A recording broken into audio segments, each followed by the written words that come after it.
So picture this. You are looking at a municipal election ballot for Kelowna, Okay. and you pull up a candidate's website, fully expecting, the usual working for you platitudes. Right. The standard political speak. Exactly. But instead, the URL you were typing in is literally vote for me or don't.com. Wow. Literally. Literally, that's the website. And you open up the page, or maybe you check out his YouTube manifestos, and this candidate is actively telling voters and even rival candidates to steal his ideas. Steal them. Yeah, he explicitly states he doesn't actually care if he wins power as long as the ideas get injected into the public conversation. Which is wild. It really is. So let's unpack this, because today's deep dive is all about this highly unconventional 2026 campaign of Kelowna resident JC Rathwell. It's definitely not your average local election story. No, not at all. We are looking at a huge stack of sources today. We've got self-published website manifestos, podcast interviews, and even, this is my favorite part, an excerpt from a 2015 HGTV reality show. Oh, that is the best part. Right. Our mission today is to understand this masterclass in anti-establishment messaging. It is a completely self-funded shock and awe operation. But before we even look at a single policy he's pushing, we really have to talk about that URL and his whole strategy. Because it feels like he is essentially open sourcing a political campaign. Yeah, open sourcing is the perfect analogy for it. It's a fascinating approach. I mean, when you think about open source software, the creator puts the code out into the world for free. Right. They say, here's the raw material. If you can use it to build something better or run it on your own hardware, take it. Have at it. And Rathwell is doing that with municipal policy. Exactly. He is treating political policy the exact same way. He's totally bypassing that traditional hoarding of campaign platforms. Because usually a candidate guards their ideas so the opponent can't take credit for them. Exactly. You want the credit. But Rathwell is throwing his ideas into the public domain and daring his opponents to take credit for them. Because his ultimate stated goal isn't necessarily sitting in the mayor's chair, Yeah. It's the actual implementation of the policy itself. I understand the theory behind that, but I want to push back a little on how that actually lands with a normal voter. Sure. Like, if I am a taxpayer looking for someone to run my city, and a candidate tells me, hey, vote for me or don't, I really don't care, doesn't that just scream arrogance? It can, yeah. I mean, does it risk completely alienating the base who actually wants a public servant who, I don't know, wants the job? For a traditional voter, yes, absolutely. It might feel super dismissive, but you really have to look at the psychological leverage of this anti-politician stance. Okay, unpack that a bit. Well, in a typical campaign, the politician is basically the supplicant. They are begging you for a vote. Right. Which gives the voter all the power, sure, but it also makes the politician look desperate, right? Like they're willing to say absolutely anything just to get hired. Oh, I see. So by taking away that desperation. Exactly. By completely removing that desperation, Rathwell flips the dynamic. He positions himself as this uncompromised truth teller. He's basically signaling, I don't need your campaign donations, and I don't need your validation. That's powerful. It really is. Because for a specific demographic of deeply frustrated voters, people who feel like the system is entirely performative, that lack of desperation doesn't read as arrogance at all. It reads as total independence. And that independence seems to be entirely anchored in how he defines a quote-unquote real business owner. Yes, that is his core thesis. Right, because in his videos, he repeatedly says that the current Kelowna City Council is run by people who have never actually had to make payroll. That's his litmus test. Yeah, and he's incredibly strict about this definition. He explicitly calls out that he doesn't mean like a solo entrepreneur running a lemon stand or someone with a dropshipping shop on Amazon. Right. What is the tactical advantage of gatekeeping the definition of a business owner so aggressively? It all comes down to liability. And really the psychological burden of human capital. Human capital, right. Because a solo entrepreneur takes risks, certainly. But if they fail, they basically just ruin their own credit score. Yeah, it's contained. Exactly. But Rathwell's test is payroll. The moment you hire an employee, you're suddenly responsible for another family's mortgage, their groceries, their general stability. The pressure of that is huge. It is. If you make a bad decision, you don't just lose your own money. 3 other families don't eat. And Rathwell argues that the crushing pressure of making payroll fundamentally rewires how you view economic policy and taxation and bureaucratic delays. So his argument is that current counselors just don't have that wiring. Right. He's saying they don't have that specific stress-tested neurological wiring, so they operate in this theoretical risk-free bubble. Which means we really need to interrogate his resume to see if he actually has that wiring himself. Let's do it. Because his entire platform hinges on this claim of deep trench warfare business experience. And this takes us on a totally wild ride. It starts way back in 1996. Oh, yeah, the early days. Yeah, he's 26 years old, and he starts a company called Home Finders. Keep in mind, this is 6 years before Google. Right. The internet is basically dial-up and message boards. Barely functional for the general public, and he decides to create a computerized list of rentals. And we have to look at the mechanism of how that business actually scaled. Because in the mid-90s, property management companies pretty much exclusively served landlords. Oh, right. If you were a tenant looking for a place, you were essentially on your own, just scouring newspaper classifieds. The old ink on your fingers experience. Exactly.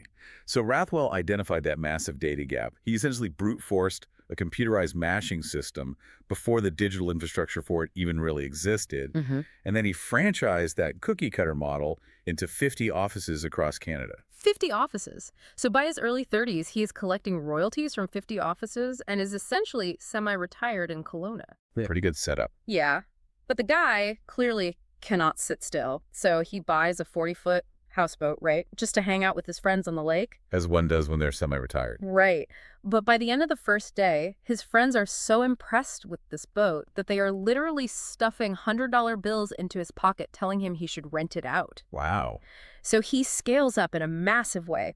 He goes to a marine company and commissions a custom 76-foot commercial houseboat.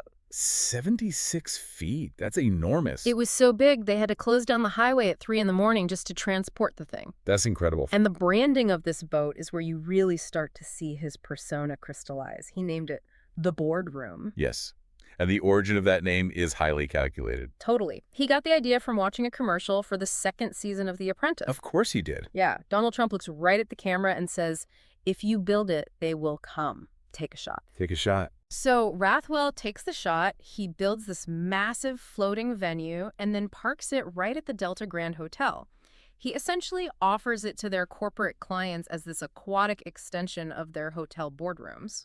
It's an incredible piece of cross-promotion. Oh, brilliant. But there is a specific anecdote from his podcast interview.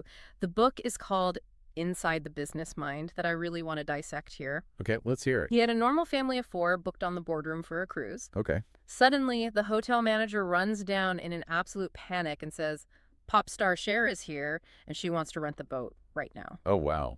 I mean, for a hospitality business, that is usually the ultimate PR jackpot. Exactly. You kick the family off, you give them a full refund and a free dinner, and you get the photo op with Cher. But he says no. He says no. He straight up refused to cancel on the family just because a celebrity showed up with a bigger checkbook. That is, well, why do you think he highlights that specific story now, years later, during a political campaign? Honestly, I think he's using it as a foundational myth. A foundational myth. How so? It's meant to signal to the voter, I cannot be bought by fame or money or establishment pressure. My word to the little guy is worth way more than a celebrity endorsement. Precisely. It sets the stage perfectly for his entire anti-establishment brand. Yeah. But if we really want to understand his absolute hatred for municipal bureaucracy, we have to look at his Caribbean detour. Oh, yeah. Which this completely changes his operational DNA. The Caribbean detour. Okay, so in 2015, he is working these grueling 18-hour days during the summer houseboat season, and he is just completely burned out. Understandably. So he and his wife, Felicia, get featured on an episode of HGTV's Caribbean Life. Which is amazing source material to have for a deep dive, by the way. It's so good. They sell absolutely everything they own in Canada and move to Roatan, Honduras. And the HGTV transcript is fascinating because they reject this $184,000 villa simply because it's, quote, too close to the neighbors. They want space. They want total space. So they buy a pre-construction condo at a resort called Las Palmas. They put $150,000 down on basically a patch of dirt and an ocean view, and they're facing a 15-month wait for it to be built. And, you know, a typical person waiting for a condo on a tropical island might just spend that year on the beach. Drinking margaritas. Right. But Rathwell, immediately hustles his way into becoming the real estate sales manager for that unbuilt resort. Which is so funny. He takes his old houseboat client database, blasts out an email, and leverages the fact that an HGTV crew is currently filming them. Oh, that's smart. He drives so much traffic to the resort's website that it crashes on the first weekend, and he sells 5 condos right out of the gate. Unbelievable. But the real estate wasn't enough for him. He takes over a local beach bar, renames it the Rusty Anchor, and starts catering to the cruise ships that are docking at the island. Right, tapping into that tourist flow. And the cruise operators tell him, hey, we need more shore excursions. Okay, so what does he do? His response to this demand is mind-blowing. He doesn't set up like a snorkeling tour.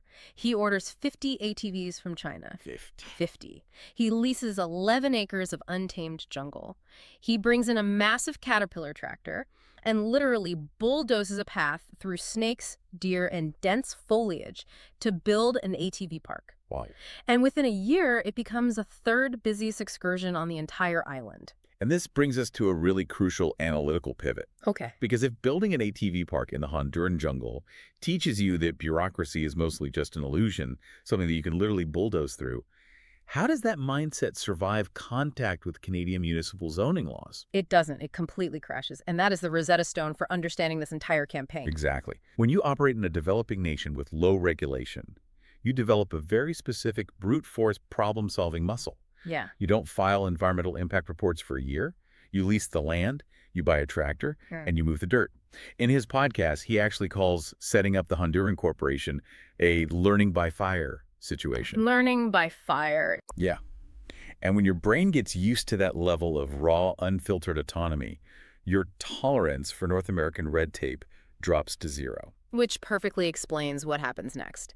They hit their 5-year plan, they sell the island businesses, and return to Kelowna to start a family. Right. And he pivots back to tech. He launches Hinders 2.0.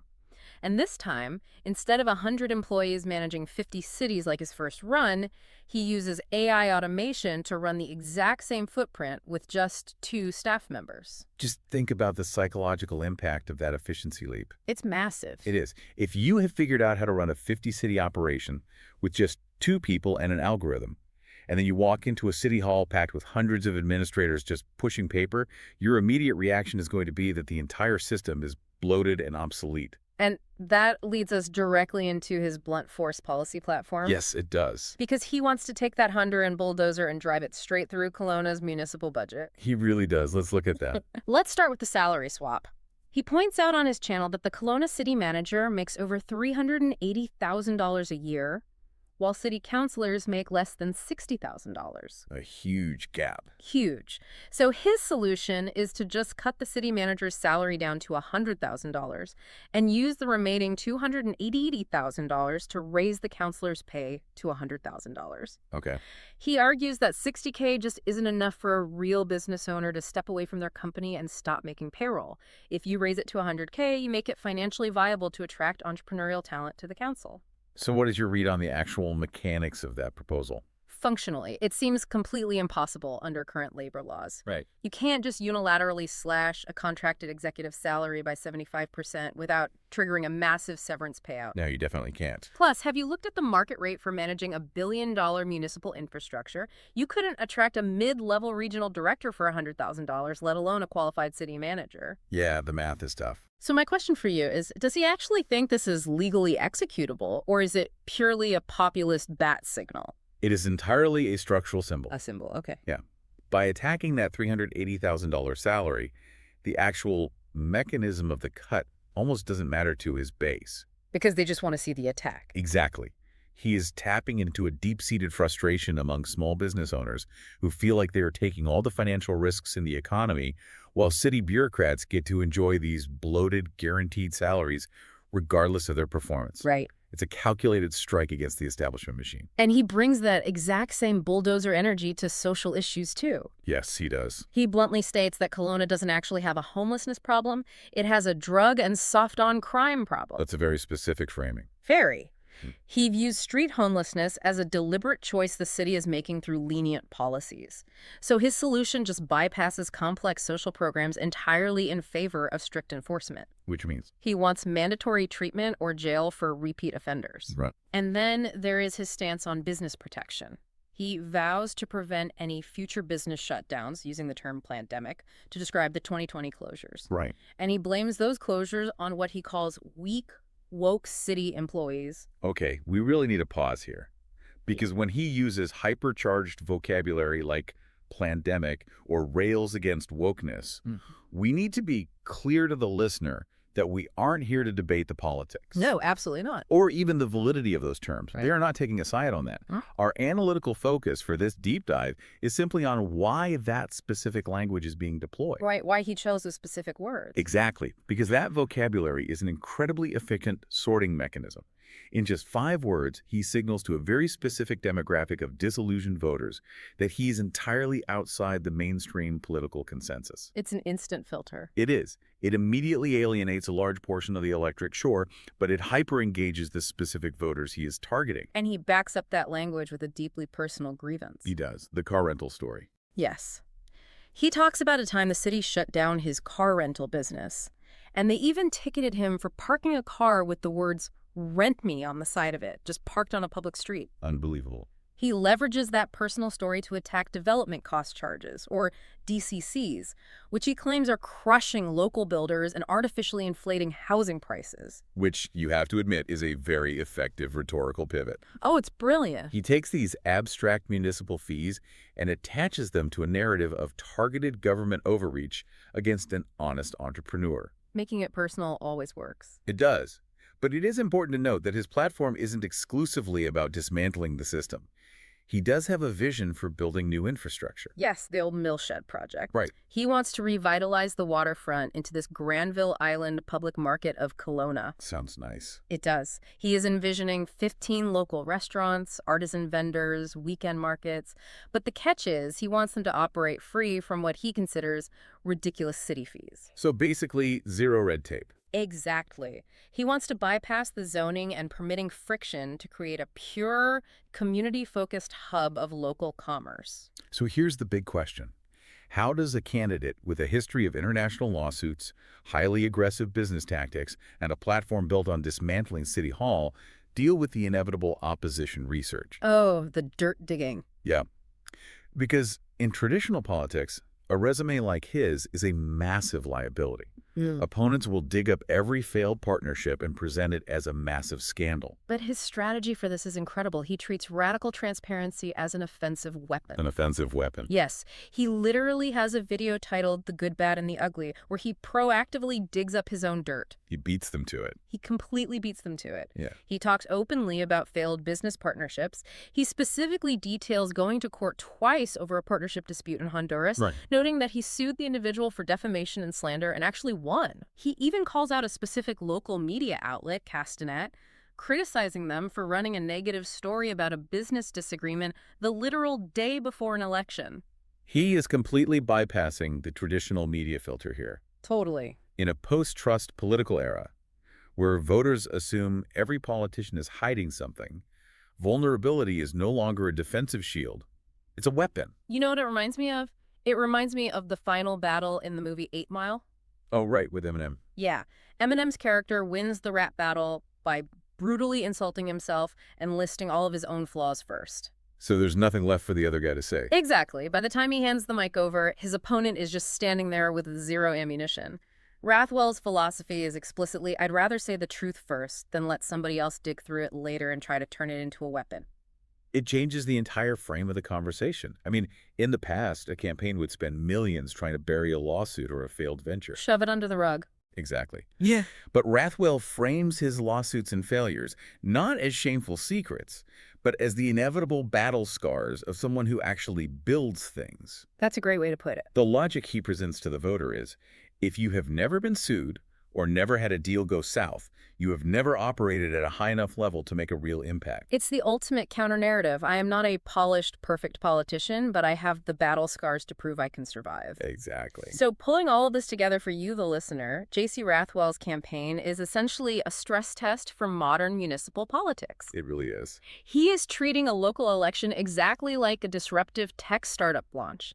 He is combining extreme preemptive transparency, a wildly unconventional unconventional entrepreneurial backstory that ranges from, 1990s AI automation to bulldozing Honduran jungles, What a resume. and an absolute refusal to conform to the polite, sanitized rules of traditional campaigning. He is making a massive gamble here. What's the game? The gamble is that the electorate is so fatigued by focus group speeches and bureaucratic inertia that they will actively embrace absolute, unfiltered bluntness, even if it comes with some jagged edges. Which brings this right back to you, the listener. Right. Whether you find his policies completely unworkable or you are nodding along with every single word he says, his communication strategy forces us to ask a really uncomfortable question about our own communities. And what's that? What are we actually looking for when we vote for local leadership?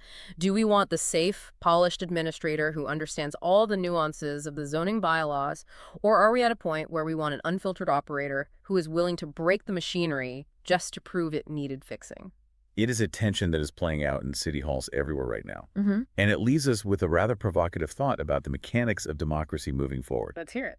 If traditional campaigning, the quiet donors, the polite roadside signs, the carefully scripted answers, is actively losing its return on investment, what does the next decade of local elections actually look like? Oh, that's a wild thing to consider. Like, will the future of our civic debates look less like formal town halls and more like these unfiltered open source reality TV pitches? That's very possible. Imagine an entire ballot filled with candidates running vote for me or don't campaigns, all just trying to out-disrupt each other. It would certainly change the definition of public service.